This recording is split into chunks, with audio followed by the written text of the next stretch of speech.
Hi, my name is Tom Clendon and I am an ACCA tutor, and I'm delighted today to discuss about effective study.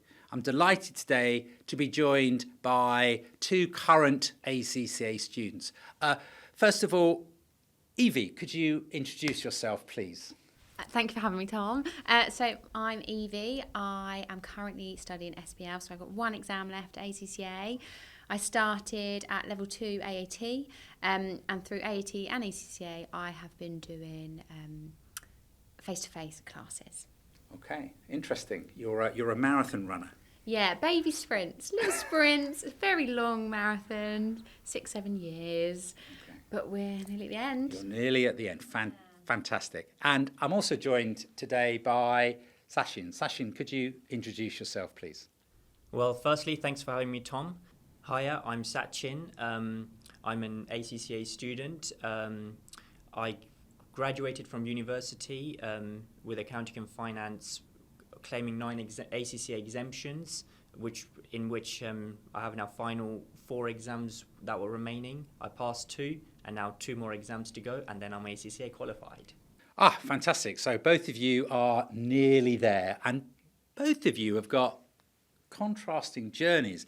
Evie, I'm curious. I didn't do AAT. I did the lower level papers. I didn't do the university route myself. But you're there at the strategic professional stage. Yeah. You've been on a long journey. Yeah.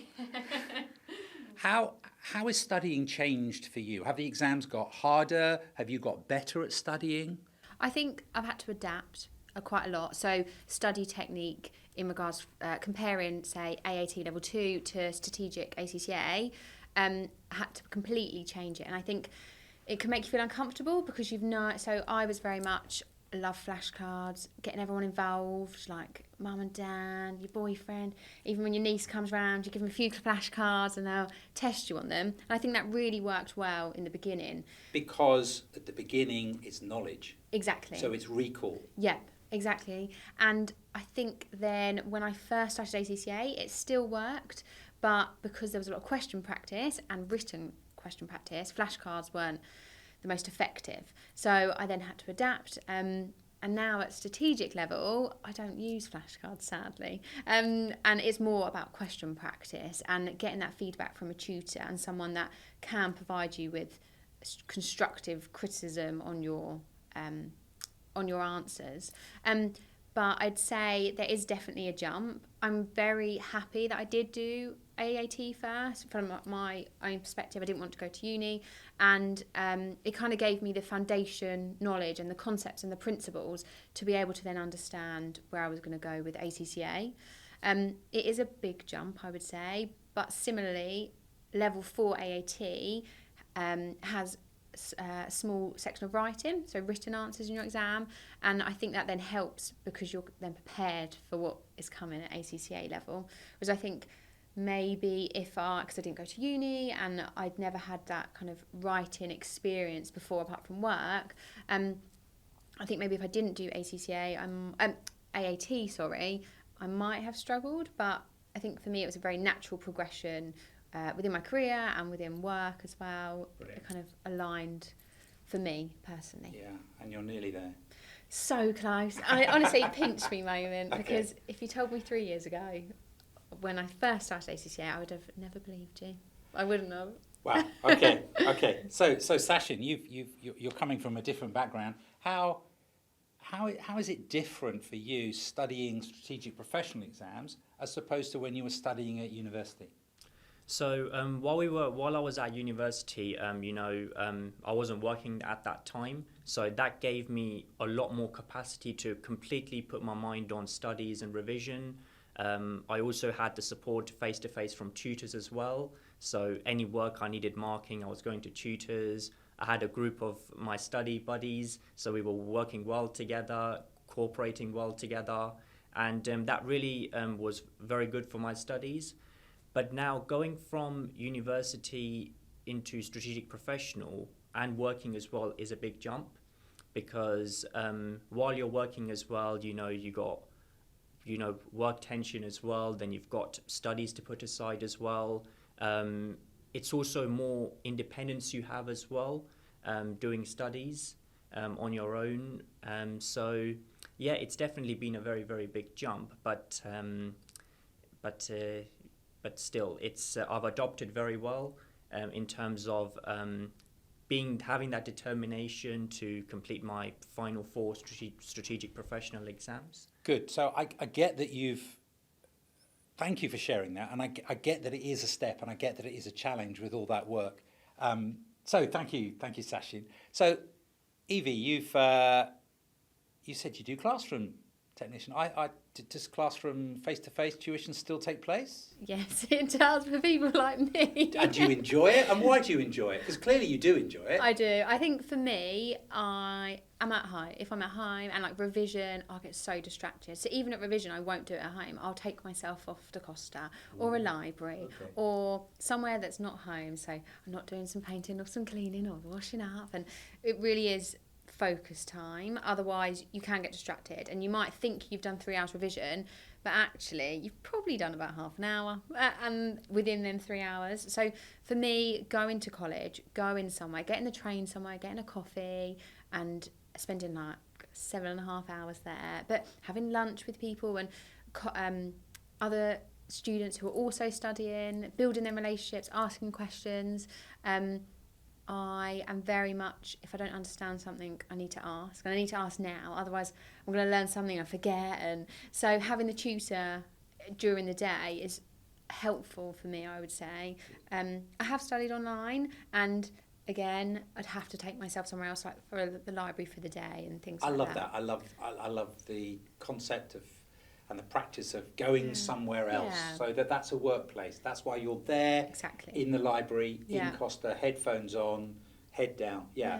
And brilliant. less guilty, I think. I feel less guilty because I'm at home and I'm like, I feel guilty I haven't done something, or the distraction and things like that. Or someone comes in, you're like, oh, well, I've got to stop now, haven't I? Whereas that guilt cloud is kind of relieved when I've gone somewhere. I know that I've achieved what I wanted to achieve in that day, and then I can go and enjoy the rest of my day. And having that resource. Yeah. So Sachin, you're going on a different path. You've chosen not to go face to face. You've chosen to study sort of a little bit of self-study, a little bit of online. Can you tell me why you chose that and how that is working for you?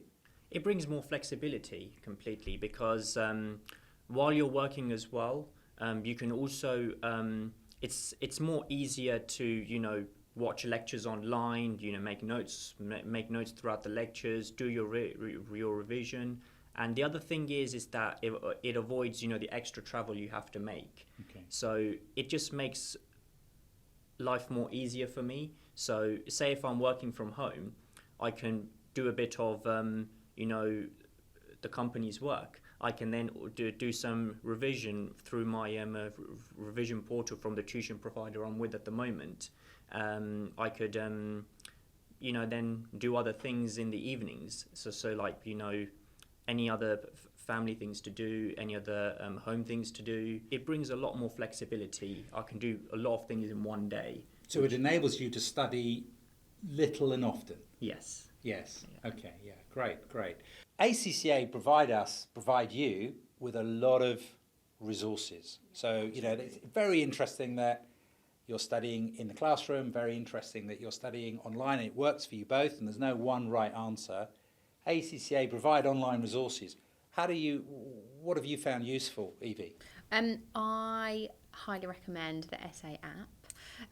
Just because there's different sections. So you've got wellbeing, and you've got the podcast and articles. So depending on how much time you have free, or if you say that there's a certain topic that you're weak on and you don't want to read about it but you want to listen to a podcast, then I flick through and have a little look, which is also quite nice. On the train to college, I can listen to a podcast on a certain topic, and also how relatable they are as well. So the articles and the podcasts are my go-to. Little bite-sized things. Yeah, exactly. And you can kind of fit them in throughout the day rather than going, I've got to listen to an hour. I get to listen to about like 15 minutes, and then you feel like you've achieved something that day, which is relatable to your studies.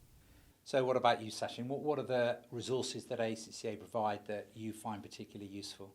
To be honest, as a personal perspective, I find everything useful. But if you, in order to specify some of the things I find useful, I would highly recommend the ACCA practice platform. That is where you can do a lot of practice of, exam questions. And to pass ACCA exams, practice is key.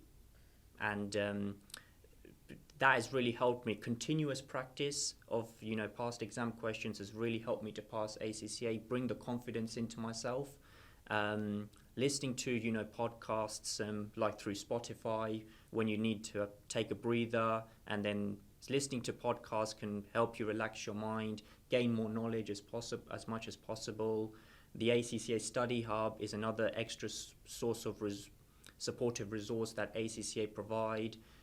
So you could try quizzes, try flashcards, read on different topics. So yeah, everything ACCA provide, and including the ones I've specified, have been really, really useful. Excellent. That's good to hear. I mean, for me, I've heard, not from your lips, but I've heard this business about question practice, as it's just a theme. It's just, that is what successful ACCA students do. That's the commonality. Doesn't matter the background, where you're coming from academically, we're all heading in the same direction, and that requires you to practice exam questions. So yeah, practice platform, absolutely. Evie, talk to me a little bit about study tips. So I would say before the exam, I'll always make sure I've read the examiner's report. Examiner's reports? Yes. Do we love examiner's reports? I love them. Do you? Yeah. So I think it gives me a guide. I love them too, by the way. Do you? Thank you. No one's ever said that to me before.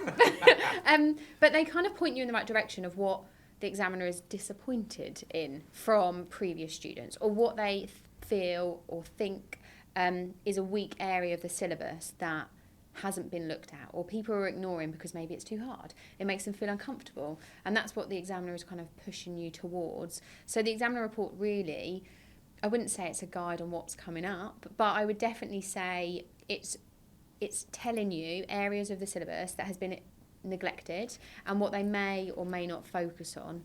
Yeah, I mean, I love examiners' reports because I think it's an opportunity to hear from the horse's mouth about other people's mistakes. And how do we learn? By mistakes. By making mistakes. Exactly. Yeah.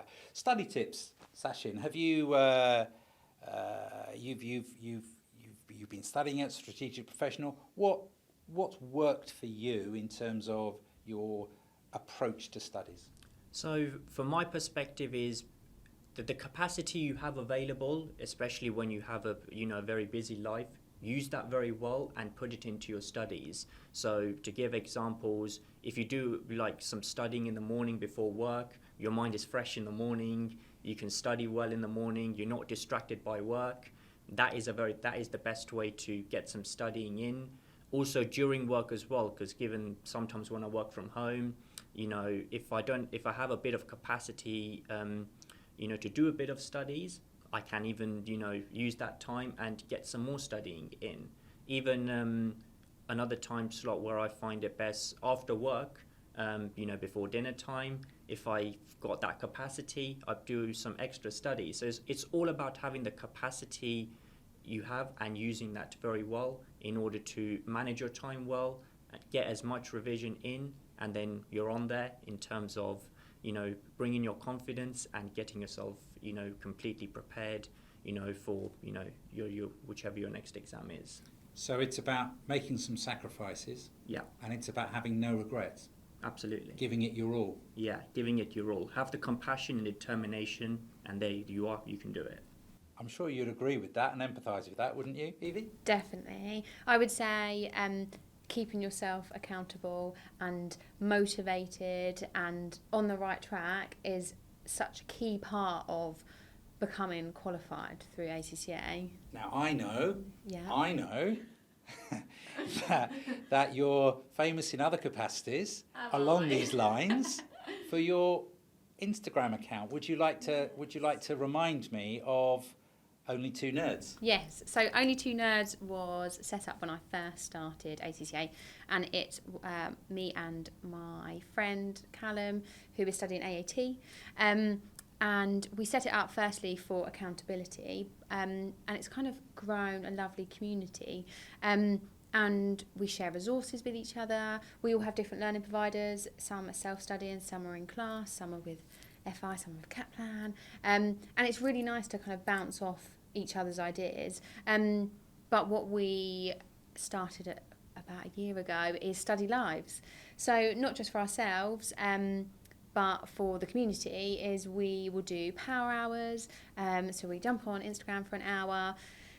Some people probably don't get it if they're not studying, because it is in silence, and you'll probably just see us typing away or studying and highlighting. But actually, the community that we have grown, they can relate to it, and they know that sometimes it is hard, but having someone there, feeling less isolated, less alone, can actually make you feel more motivated to study, because you think, oh, well, if someone in the community studying, I don't want them to feel alone, and I know that I already feel guilty because I went out last night or something like that.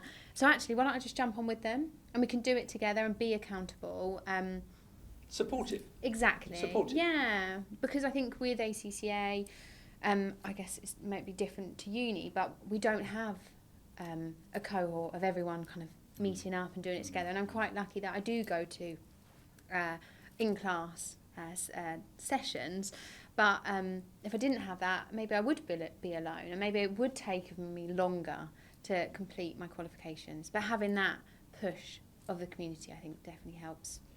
You're both so nearly at the end of your journey, Sachin. I'm sure you are dreaming of the day that you won't have to study. What do you think is going to mean to you? How do you think you're going to feel when you finally qualify? I'm going to feel very blessed. I'm going to feel, completely out of this world. It's going to be the same. It's going to feel like the same day when I finally graduated from university. And this will be another achievement for me. And this will be the passing ACCA, being qualified with ACCA. It's going to be another bigger achievement with my life, combining it with my degree. And I'm going to be completely relieved and blessed. Good, fantastic. And Evie, you'll be out celebrating? I hope so. I think at first I'll probably cry for a little bit, Okay. with feeling overwhelmed. Tears of joy. Tears of joy. Exactly, yeah. But I think the main feeling and emotion will be pride. Yeah. I'll be so proud of how far I've come, because it hasn't been an easy journey, and I know that you can probably relate that it is hard, and that it's not all sunshine and roses and passes. It's not all Instagram. Exactly. And to be realistic, it can feel really overwhelming, working and studying and trying to be this social person as well and have a life. Actually, it can be hard to manage, so we're very proud. We're going to get there. Exactly, we are. Good. And on that positive note, thank you very much for listening. My name is Tom Clendon, and I hope you have enjoyed this session.